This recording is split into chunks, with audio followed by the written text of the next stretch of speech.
It's Work on Yourself Wednesday, and I'm Kurt Folk. It's part 2 of our Killing Assumptions series, and last week I challenged you to take stock of where you were making assumptions. I challenged you to go back and look through emails, messages, think through things that you'd experienced that week and journal them down so that you could understand, am I making assumptions? Then the next part of that is, did those assumptions help you gain anything? Think both short and long term, or what I've noticed in my life is generally when I make assumptions, they cost me something. So think through, did I lose asking for a next customer meeting because I made some assumptions? Did I miss a deadline for something because I assumed this person would handle it and I assumed that I knew what their job entailed? Turns out it wasn't true and oops. So now that you've done that, the big question is, do you want to keep doing that? Or is it time to make a change? I would suggest it's time to kill assumptions.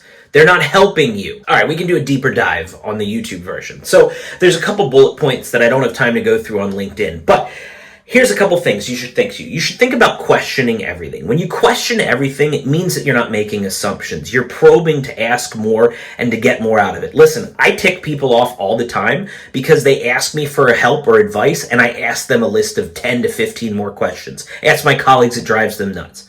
The next thing is, by making assumptions, you shut people down oftentimes instead of encouraging diverse perspectives. You should really think about how making assumptions shuts people down, but nobody wants to do that, right? You generally want to encourage conversation because you can learn more. The other good thing is seek feedback from others. You've taken a note and journaled things down, which is excellent, but now go seek feedback from others. Hey, I've noticed this pattern in my life. Have you noticed this? Oh, you have noticed this.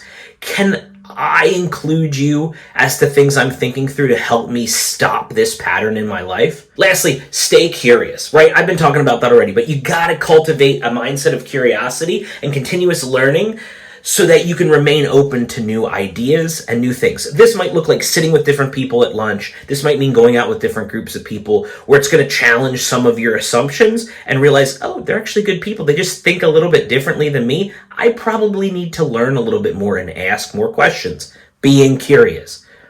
That's the deep dive. It's going to take some time at first. You're going to need to maybe look back through your days. But eventually you're going to hear it come out of your mouth. You're going to see yourself writing it and go, oh no, that's an assumption. Stop and revert your thinking. And instead, I need to be curious. Listen, it's going to be worth it because you're going to learn more. Kill assumptions in all areas of your life. Because listen, it's way more fun and beneficial being curious. I'm going to link one of my favorite scenes from Ted Lasso below where it talks about being curious. Don't give up. Don't back down. You got this. Now go be curious.